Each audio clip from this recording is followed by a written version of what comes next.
Salut tout le monde, c'est Béatrice, j'espère que vous allez bien. L'une d'entre vous m'a demandé de faire une vidéo sur mon trousseau pour bébé. Alors je ne sais pas exactement ce que ça voulait dire. Est-ce que c'était s'il te plaît montre-nous tout ce que tu as acheté pour l'arrivée de ton bébé, pour préparer son arrivée, ou est-ce que c'était montre-nous ce que tu vas emmener à la maternité. Mais moi ce que je vais faire c'est que je vais vous montrer tout ce qu'on a aujourd'hui, c'est-à-dire mi-avril, pour l'arrivée de notre bébé qui est prévu le 2 juin mais qui peut arriver avant en fait à partir du 4 mai.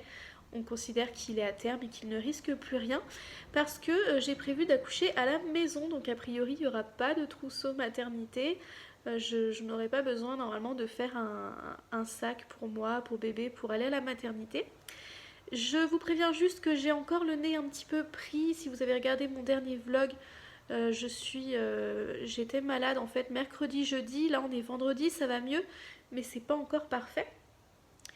Donc ma foi c'est parti, je vais vous montrer ce qu'on a au niveau des vêtements, au niveau du matériel de puériculture. Et si jamais ça vous intéresse, vous pouvez aller voir mes deux vidéos un petit peu sur le sujet aussi.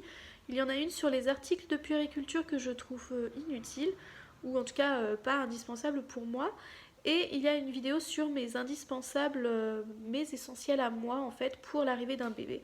Ça reste subjectif, hein, on est tous différents, on n'a pas le même contexte familial, on n'a pas les mêmes valeurs, on n'a pas toujours les mêmes façons de faire, etc. Mais en tout cas, c'est ce qui nous paraît essentiel ou très utile à mon chéri et moi-même. Voilà, donc c'est un bébé, comme je vous l'ai dit, qui devrait arriver au printemps du coup. Je vais commencer par vous montrer les vêtements simplement en taille naissance et en taille 1 mois. Je ne vais pas aller chercher tous les autres vêtements. En fait, j'ai tout remonté parce que je vais commencer à installer des choses dans la maison. Donc voilà, je vais juste vous montrer ces deux tailles-ci et puis je vous montre tout le reste, le matériel de puériculture, les petits objets, etc. Alors étant donné que nous sommes minimalistes, il n'y a pas une très grosse quantité de vêtements. Il y a quand même 2 ou 3 petites choses que l'on va sûrement acheter en plus pour être sûr de ne pas manquer, notamment des pyjamas en coton et non pas en velours comme ça parce que j'ai peur que ce soit un peu trop chaud. On sait pas, au printemps il fait des fois un petit peu frais mais des fois un petit peu chaud, donc je me dis que des pyjamas en coton ça peut être très bien, avec une petite couverture par-dessus. Et pareil, des bodys, parfois il faut en reprendre un peu en manche courte ou en manche longue parce qu'on sait jamais exactement. Donc bon. Du coup, donc en taille 0 mois, naissance, on n'a que 2 manches courtes au niveau des bodys et on a 4 à manches longues. Donc vous voyez, c'est pas tout à fait suffisant. Donc on va en racheter un petit peu, mais c'est vrai que moi j'achetais un petit peu au compte-gouttes dans les magasins d'occasion. Et oui, et puis j'ai aussi gardé quelques bodys de ma fille quand elle était bébé. On nous a acheté 2-3 petites choses également. Et c'est vrai que j'attendais un peu parce qu'on a fait une liste de naissance, donc je savais qu'il y avait des personnes qui voulaient prendre dessus. Mais voilà, là je veux pas non plus attendre le dernier moment, sinon je vais stresser. Donc en avril, j'ai décidé de finir les achats pour bébé. Ensuite, ici on a des gilets, donc là on en a deux. Attendez, deux ou un? Ah non, pardon, j'en ai qu'un ici. J'ai un petit gilet blanc mais tout fin et en fait il est comment expliquer, il est un petit peu en cache-cœur comme ça, un peu croisé et du coup c'est une matière coton vraiment toute douce, un peu comme un body. Donc je pense qu'on l'utilisera comme si c'était un body ou un haut et non pas comme un gilet vraiment. Et après j'ai 3 autres gilets, donc 2 blancs, un gris et là pour le coup c'est plutôt du tricoté, donc c'est pour mettre par-dessus. Ici, on a quelques petits ensembles. Alors, on a une petite paire de moufles, une autre qui vient avec ce joli bonnet blanc. Donc ça, c'est plutôt pour la naissance. Je sais même pas si on va vraiment l'utiliser. Pour des photos, oui, mais vraiment au quotidien, je suis pas sûre. Ici, on a un petit pantalon trop mignon comme ça, tricoté. Trop choupi. Et ici, on a un petit ensemble. En fait, il y a le bonnet bleu marine et la combinaison bleu marine, donc qui couvre les jambes et les bras. Et là, on a une petite salopette, très mignonne aussi. Et on a 2 pyjamas velours et un pyjama coton. Voilà, donc vous voyez que là, c'est pas encore complet, mais on va pas en rajouter énormément, clairement. Ouais, on va pas en rajouter énormément. Et du coup en taille 1 mois, on a un petit peu plus de vêtements parce que bébé est estimé à 3,6 kg à la naissance s'il arrive à terme, donc le 2 juin. Bon, ça reste une estimation, hein, mais on verra. Et du coup, si jamais c'est le cas, bah, c'est possible qu'il ne porte pas de taille naissance en fait. Ce qui me ferait très bizarre parce que j'ai pas connu ça avec ma fille. Du coup, on a deux manches longues au niveau des bodys et 9 manches courtes parce que j'ai trouvé un lot sur Vinted, j'étais trop contente. En plus, c'était du coton bio. Voilà. Ici, on a deux gilets du même style que celui-ci, là, que l'on va lui mettre en fait comme un haut ou comme un body. Des petits gilets fins, blancs, tout simples. On a là-bas deux pyjamas velours, trois pyjamas en velours. Donc vous voyez que c'est pas suffisant, il faut qu'on en reprenne et on les prendra en coton, je pense. C'est tout pour les pyjamas. Et du coup, au niveau des vêtements, on a un petit t-shirt manche longue, un petit pantalon qui couvre les pieds, un deuxième pantalon mais qui couvre pas, un legging, on a ça c'est quoi, c'est du manche longue je crois, ouais, du manche longue, on a une salopette, on a deux t-shirts manche longue encore, voilà, donc c'est plutôt pas mal au niveau du 1 mois pour les vêtements. C'est vraiment juste qu'il faudrait peut-être acheter du body manche longue pour qu'il n'ait pas froid et un ou deux pyjamas également aussi. Voilà, voilou. Et là, ce sont des chaussettes. On nous les a offertes, mais je pense vraiment pas que ça va nous servir parce que je sais par expérience que les bébés enlèvent les chaussettes. Donc bon, je compte pas trop là-dessus. Et comme vous pouvez le voir, on a vraiment choisi des coloris très neutres, très mixtes, même si en soi, il n'y a pas de couleur fille ou de couleur garçon.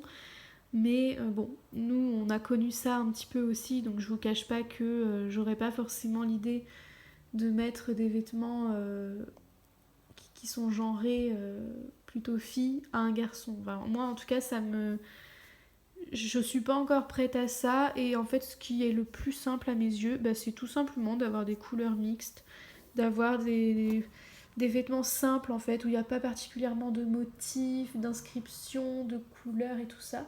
Non seulement pour cette histoire de genre, mais aussi tout simplement parce que c'est ce qui nous plaît à mon chéri et moi. Là-dessus, on a de la chance, on a à peu près les mêmes goûts. Et en plus, je trouve que c'est bien plus simple au niveau des lessives, parce que moi, je trie le blanc des couleurs. Donc voilà, moi j'aime bien quand il y a beaucoup de blanc. Et en plus, ça fait beaucoup rire ma presque sœur, mais je suis un peu kamikaze là-dessus. J'aime bien le blanc parce que ça se salit justement, et du coup c'est comme si ça racontait l'histoire de la journée. Voilà, donc j'aime bien le blanc. Ensuite, histoire de continuer dans le textile, je vais vous montrer ce qu'on a prévu pour le change. Alors nous, on compte essayer l'hygiène naturelle infantile, mais on voulait aussi avoir des couches lavables, tout simplement au cas où on s'en sortirait pas, ou voilà, on abandonnerait l'idée. Mais je pense pas que ça arrivera, mais c'est surtout aussi pour certains moments particuliers. Par exemple, des trajets en voiture, on va pas prendre le risque, je pense, de ne pas mettre de couches du tout. Peut-être que dans les premiers temps également, pour les nuits, enfin voilà. Bref, on voulait quand même avoir des couches, et donc on voulait des couches lavables, puisque pour moi il n'était plus question d'acheter du jetable. Du coup, j'ai trouvé des petits lots sur Vinted, alors je ne sais plus la marque. Moi je cherchais des Eco Pipo, mais j'en ai pas trouvé en taille nouveau-né. Du coup là ce sont des Sunny Pocket. Ma foi, elles avaient l'air pas trop mal. Ce que j'aime, c'est qu'on peut vraiment ajuster la taille grâce au bouton pression. Vous voyez, pour que ce soit plus petit. Du coup, c'est un petit peu évolutif, mais j'ai quand même pris de la taille nouveau-né parce que vous avez des couches évolutives, soi-disant de la naissance jusqu'à 2 ans. Mais en général, ça fait vraiment des grosses fesses pour bébé. Et du coup, ça risque de fuir aussi un petit peu. Donc bon, je préférais prendre une petite taille quand même. Du coup, j'en ai 1, 2, 3, 4 et 3 bleus, je crois. Et c'est la même marque, hein, voilà. Donc ça nous en fait 7. On a aussi quelques inserts. 1, 2, 3, 4, 5, 6, 7 également. Voilà, voilou. Donc les inserts, c'est pareil, on pourrait en reprendre parce que du coup, autant les couches, on va pas forcément les laver à chaque fois, elles vont pas toujours être souillées, mais l'insert que l'on met à l'intérieur, oui. Du coup, ouais, il faudrait peut-être qu'on en rachète. Ceci dit, on peut également utiliser des langes apparemment comme insert. Je sais pas si je suis encore bien à l'aise avec cette idée, mais j'aimerais bien au moins essayer. Donc des langes on en a pas mal parce qu'on en a demandé sur la liste de naissance. Là j'en ai bien 3, 4, 5, quelque chose comme ça, voire 6. Là-bas il y en a 5, enfin voilà, on commence à en avoir pas trop mal. Et les langes ça sert à plein de choses, on peut les utiliser donc dans les couches lavables, on peut les utiliser juste comme petit appoint justement pour l'hygiène naturelle infantile. Voilà, par exemple dans les premiers jours quand on a son bébé tout contre soi, qu'on veut pas forcément qu'il nous fasse pipi dessus parce qu'on apprend encore à reconnaître ses signes, on peut lui mettre ça sous les fesses par exemple. Ça peut servir de support pour le changer quand on est dehors. Ça peut servir de bavoir, enfin bref, ça peut servir à tellement de choses. Pour moi, c'est un indispensable, les langes. Et ici, j'ai des lingettes lavables, mais tellement douces. Je sais pas si vous pouvez vous en rendre compte au visuel, mais elles sont hyper douces. Et c'est pareil, c'est ma tatan qui nous les a pris, ces petits carrés lavables, parce qu'on les avait mis sur la liste de naissance. Voilà, donc je sais plus combien il y en a, mais je pense qu'on a quand même de quoi faire. Donc voilà, ça c'est pour tout ce qui est change, hygiène, etc. J'ai encore retrouvé quelques langes là-bas. Et du coup, en termes d'hygiène, on a aussi pris une petite poire comme ça pour le nez. En fait, ça sert à nettoyer le nez tout simplement. Hein. Vous mettez de l'eau salée à l'intérieur. Il veut pas focuser, voilà. Vous mettez tout simplement de l'eau salée ou même votre lait maternel dedans pour le mettre dans le nez de bébé. Et ça peut aussi faire office de mouche bébé, c'est-à-dire que vous allez d'abord appuyer pour chasser l'air, vous mettez dans la narine et vous lâchez et ça va venir aspirer ce qu'il y a à l'intérieur. Donc ça c'est cool parce que pour moi le mouche bébé ça fait vraiment partie de mes essentiels. Je trouve que c'est hyper utile quand bébé a le nez pris de pouvoir lui enlever le mucus qui est dedans. Voilà, donc on l'avait trouvé chez Aubert. Par contre ça prend trop la poussière, j'aime pas trop cette matière. Voilà, et on a une petite brosse à cheveux tellement, mais tellement douce. Elle est en bois et ce sont des poils de chèvre et c'est ultra doux. Mais vraiment, c'est trop trop doux. Donc voilà, j'ai trop hâte de lui brosser ses petits cheveux. Concernant l'alimentation, moi je compte allaiter exclusivement pendant les 6 premiers mois avant de passer à une diversification mais tout en continuant l'allaitement. Du coup je n'ai pas de biberon ni quoi que ce soit. En revanche j'ai un petit coussin d'allaitement comme ça qui n'est pas immense et qui n'est pas très flexible. Il est assez dur mais moi ça me dérange pas. Je ne l'ai encore pas utilisé pendant la grossesse mais je vais essayer parce que j'ai de plus en plus de mal à dormir donc ça pourrait peut-être m'aider. Mais bon vu comment il est fait je suis pas sûre. La housse est ici, hein. Il a une housse grise. Je l'ai juste pas remise en fait après l'avoir lavé. Ce que j'aime c'est que ça peut aider lorsqu'on allaite à trouver une position confortable. Même si je trouve qu'on peut aussi s'en passer. Hein. Moi ma fille personnellement je l'ai plus allaitée sans coussin qu'avec un coussin. En tout cas d'allaitement. Mais là pour le coup sur notre canapé on n'a pas beaucoup de coussins pour se caler. Donc je pense qu'il sera bien utile quand même. Et on peut aussi mettre bébé allongé en fait avec ça autour de lui pour le protéger un petit peu. Ça peut être pas mal. Donc pourquoi pas. Ici, j'ai des coussinets d'allaitement. Alors, il m'en reste des jetables, j'ai l'impression. Je crois que c'est ça. Et j'en ai ici des lavables. J'ai répondu justement hier soir à une question qui m'était posée. Est-ce que tu vas mettre des soutiens-gorge quand tu vas allaiter et des coussinets et tout ça? Et je disais que non, en tout cas que j'avais vraiment pas envie. C'est toujours le cas, mais je sais pas comment je vais perdre. Là, aujourd'hui, j'ai perdu du colostrum, mais laissez tomber. du coup, je les garde quand même, on sait jamais. Le jetable, je suis pas pour, mais comme il m'en reste, si j'ai besoin, je les finirai en fait. Sinon, ce sera des lavables, mais ceux-ci, j'étais vraiment pas fan parce que je trouve que ça se voit beaucoup trop au travers des vêtements. Donc bon, on verra. Et ici, j'ai gardé mon tire-lait. Donc c'est un tire-lait qui peut être manuel ou électrique. Il y a les deux possibilités. Même si c'est très rare que j'ai besoin de tirer mon lait parce que quand ma fille était bébé, j'étais mère au foyer déjà.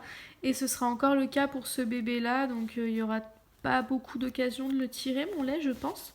Mais ça peut toujours servir quand on est engorgé.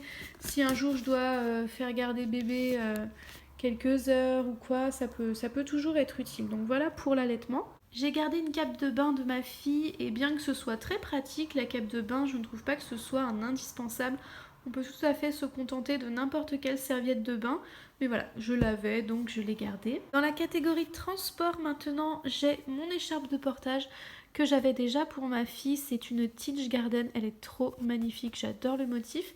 J'ai le tote bag qui va avec, qui m'avait été offert, ainsi qu'un anneau. Mais ce qui est dommage, c'est que pour faire un sling avec une écharpe, il faut 2 anneaux. Donc à part essayer de me pousser à en acheter un deuxième, je vois pas trop le côté cadeau du truc, mais bon, c'est pas grave. J'ai quand même acheté un sukiri en plus. J'aurais pu me contenter d'une écharpe de portage, hein. Un seul moyen de portage, c'est très bien. Quand on est minimaliste, on n'a pas besoin de plus. On est bien d'accord. Désolée pour le bruit, c'est mon chat. Mais bref, j'ai acheté le sukiri. Pourquoi? Parce que donc le sukiri, si vous ne connaissez pas, c'est un porte-bébé en sling. Donc là, il est blanc et je sais pas si vous allez le voir, mais c'est très ajouré. C'est vraiment une matière super fine, très très respirante. Voilà, je sais pas si vous pouvez voir, mais franchement, c'est très respirant. Et pourquoi j'ai voulu prendre un sukiri? Pour 2 raisons. Déjà parce que le jour de mon mariage, je voudrais avoir un moyen de portage assorti à ma robe, étant donné que bébé va être scotché à moi une bonne partie du temps, je pense, hein, grâce à l'allaitement. Et aussi parce que du coup, ce sera très pratique si on veut se baigner avec bébé. Si par exemple j'emmène ma petite puce se baigner et que j'ai bébé à porter, bah voilà, je peux quand même aller dans l'eau avec ma fille. Voilà, donc je trouve que c'est un super moyen de portage, vraiment sympa. Je l'ai acheté d'occasion sur Vinted celui-ci. J'ai aussi un porte-bébé, mais c'est vraiment pour les plus grands, c'est à partir de 2 ans et jusque peut-être 5-6 ans. Donc je vais pas vous le montrer parce que ça concerne pas vraiment bébé. Et dans la catégorie transport, j'ai un miroir en fait que l'on met sur l'appui-tête qui est sur le siège sur lequel se trouve le siège auto de bébé. Je sais pas si vous suivez, mais en gros, comme on installe bébé dans un siège auto dos à la route, bah forcément dans le rétro, nous on peut pas voir son visage. On voit juste le siège auto mais pas son visage. Donc en fait, juste en face de la tête de bébé, il y aura ce petit miroir. Ce qui fait que nous, à l'avant, on regarde le rétro, on voit son reflet dans ce miroir. Et comme ça, on peut voir s'il dort ou pas. Donc très pratique. On a aussi le siège auto. Je vous ferai une photo, je pense, parce que là, je vais pas le remonter, clairement. Mais donc voilà à peu près pour tout ce qui va concerner le transport. À part celui-ci que ma mère avait brodé, je n'ai pas acheté ou gardé de bavoir parce que je trouve qu'on peut tout à fait se débrouiller avec des langes et que c'est pas la peine d'acheter encore quelque chose. Mais bon, celui-ci je le trouvais mignon, c'est ma mère qui l'avait brodé donc j'ai envie de le garder. Alors je sais que j'avais dit que la baignoire n'était vraiment pas indispensable, je le pense toujours, mais en fait mon chéri m'avait parlé plus ou moins de bain et donc j'avais cru comprendre qu'il avait envie qu'on puisse donner des bains à notre bébé. Du coup je m'étais dit bon bah allez on va trouver une baignoire. Et tant qu'à faire, j'avais pris une baignoire Chantala, puisque du coup, à l'intérieur, bébé est dans une position très proche de celle qu'il peut avoir dans le ventre. C'est un petit bassin assez réduit en fait. Donc voilà, c'est assez réputé maintenant ces baignoires-ci. Je trouvais que c'était plutôt pas mal. Et je l'ai payé d'occasion sur Vinted. Sauf qu'en fait, au final, quand on en a rediscuté avec mon chéri, il m'a dit mais non, moi ça me dérangeait pas si on n'en avait pas. Donc bon, c'est pas grave, on l'a maintenant, donc on pourra de temps en temps lui donner des bains. Mais sinon, voilà, nous on comptait surtout le laver en fait tout contre nous dans la douche. On le porte, on fait couler de l'eau et tout et tout. Pour rester en peau à peau le plus souvent possible. Voilà, mais en tout cas apparemment elles sont plutôt bien ces baignoires-ci, donc si vous voulez absolument une baignoire, bah, je vous invite à peut-être vous tourner vers ce genre. Alors ça c'est clairement pas pour tout de suite, mais c'est tellement mignon que j'avais trop envie de vous le montrer. C'est un petit cadeau de naissance de la part d'un couple d'habitués du restaurant de mon chéri. Je trouve ça adorable, ils nous ont offert ça hyper gentiment. En fait on a une assiette comme ceci en bambou avec une ventouse dessous pour éviter que bébé ne renverse toute l'assiette. Et il y a 3 compartiments et ça c'est cool pour la diversification de bébés. Nous on compte fonctionner en DME, donc on va donner directement des morceaux à bébé. En fait on le laisse découvrir avec ses mains et tout. Des morceaux, alors pas toujours entiers, mais en tout cas on ne lui fera pas découvrir les purées en premier, ça c'est sûr. Et du coup ce qui est bien c'est qu'on peut séparer chaque aliment. Voilà, et il y avait la petite cuillère et la petite fourchette avec, je trouve ça trop mignon, et c'est en bois également. Et ça j'apprécie parce que c'est souvent du silicone ou du plastique même, et j'aime pas, et alors que là en bois j'aime beaucoup. Donc voilà, trop mignon. Voilà, c'est à peu près tout pour les affaires de bébé. Comme vous pouvez le voir, je vous ai pas montré de chambre de bébé, tout simplement parce qu'il n'y en aura pas. Bébé va être en cododo avec nous pour un certain temps. Et du coup, il va tout simplement dormir sur un matelas au sol, donc notre matelas au sol, puisque nous on a fait le choix de ne pas avoir de sommier. On mettra un tatami quand on le pourra, mais c'est pas grave si pendant quelques temps le matelas est au sol. Ne vous inquiétez pas, on l'aère régulièrement pour qu'il n'y ait pas de soucis d'humidité ou d'acarien ou de moisissure, machin. Enfin, on entretient, il n'y a pas de souci avec ça. Mais bref, donc pas de chambre pour bébé. Pas de lit non plus, de lit cododo ou quoi que ce soit. Comme je vous l'ai dit, il sera sur notre matelas au sol. Et si vraiment c'est nécessaire, on a également un petit matelas de bébé qu'on peut mettre au sol juste à côté d'une autre contre le mur. Comme ça, il n'y a pas de risque de tomber, même si en soi ce serait pas très haut. Voilà, donc pas de doudou non plus, pour le coup, je n'en veux pas. Et mon chéri, ça le dérange pas du tout qu'on n'achète pas de doudou à notre bébé. On a quelques jouets par contre, quelques hochets notamment en bois. Je pensais qu'ils étaient dans la même caisse, mais non. Donc je vais pas redescendre pour chercher, je suis désolée. Mais bon, au moins ça vous fera un petit peu de surprise aussi pour les prochaines vidéos quand bébé sera né, parce que si je vous montre tout, c'est pas drôle. Mais ouais, il y a quelques hochets en bois principalement. Quelques petits jeux comme ça, plutôt axés pédagogie Montessori. Euh, Donc ouais, pas de tétine parce que nous on veut pas donner de tétine à notre bébé. Qu'est-ce que vous n'avez pas vu qu'on pourrait voir habituellement? Pas de transat, pas de doumo ou je sais pas quoi. Si vraiment on veut le caler quelque part en sécurité, je vous ai dit, il y a le coussin d'allaitement que l'on peut mettre sur les tapis au sol. Mais la plupart du temps, bébé va être en écharpe contre moi, je le sais. Donc ouais, moi je ressens vraiment pas le besoin d'avoir ce genre de choses pour poser mon bébé. Même si je veux par exemple prendre une douche toute seule et qu'il supporte pas d'être éloigné, bah c'est pareil, en fait je prends un petit matelas, je le pose par terre dessus avec le coussin. Enfin, il y a plein de solutions comme ça, mais clairement, ouais, tout ce qui est transat et compagnie, j'en veux pas. Je pense que j'ai à peu près tout dit. Donc n'hésitez pas à mettre un petit pouce bleu si cette vidéo vous a plu. Et bah moi je vous fais plein de gros bisous et je vous dis à bientôt pour une prochaine vidéo. Bye!